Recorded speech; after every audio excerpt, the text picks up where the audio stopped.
Shortened English Senior, June 1993. Start. Mr. Speaker, I rise to move that the annual financial statement of the Tamil Nadu Electricity Board laid on the table of the House be taken up for consideration as required under the Electricity Supply Act. The Tamil Nadu Electricity Board submitted these financial statements to government for approval.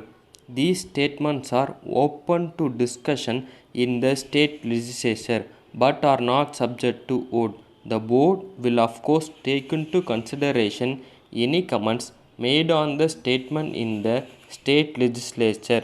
A statement indicating the action taken on the comments made during the discussion last year has been circulated to the honorable members separately.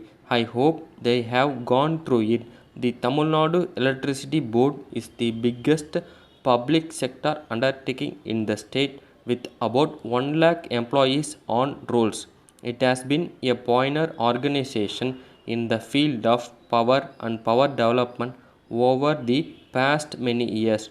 The progress of the state to a large extent depends on the growth and performance of the electricity board and the useful services it renders.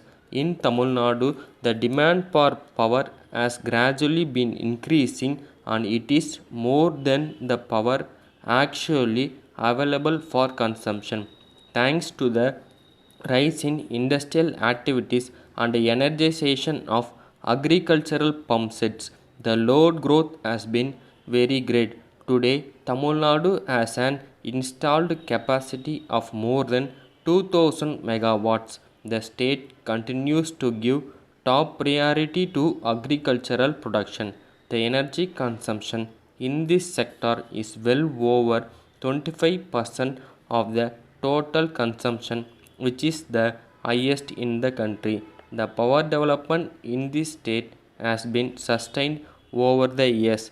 The pace of progress in the last decade can be seen from the charts circulated to the honorable members. It may be seen that from that there has been nearly a twofold increase in installed capacity, peak demand energy generation with nearly 3 times increase in the number of villages electrified and the pumps connected. A tripartite meeting attended by the electricity board chairman, workers representatives and the union minister for energy and labor has suggested a 10-point guideline for associating workers representative with the operational activities of the power systems in the country. These guidelines are under consideration of the board.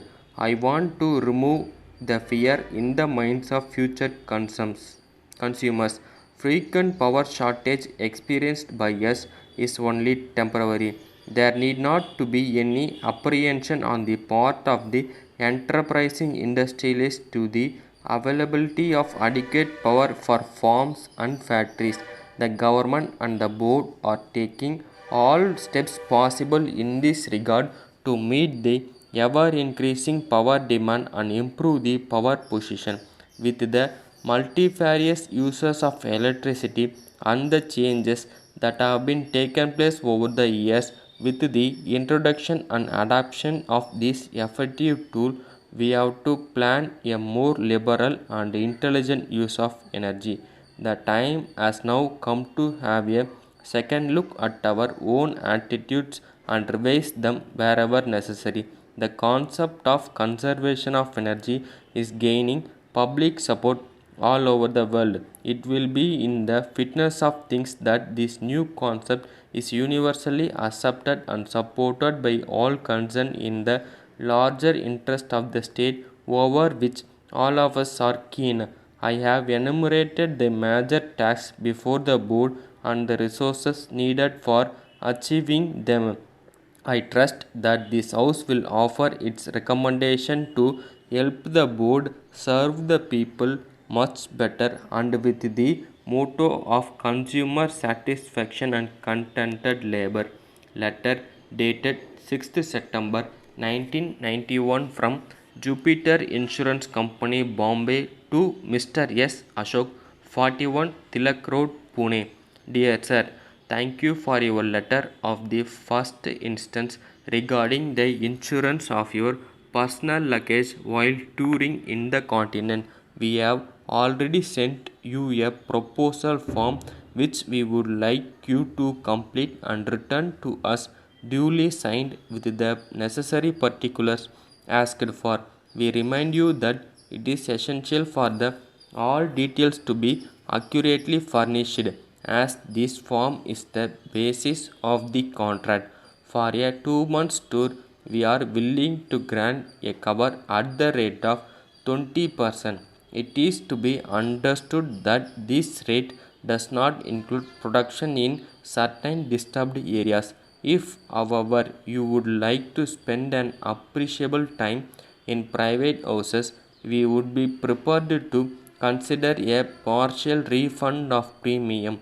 We would draw your attention to the conditions given in the proposal form with regard to the coverage of electronic articles. These are not protected under these conditions and require a special policy for which we will be pleased to quote on hearing further details of your requirements in this connection. We would, however, add that clothing worn by the person is covered against all risk. Please return the proposal form duly filled in and signed at your earliest convenience to avoid any delay.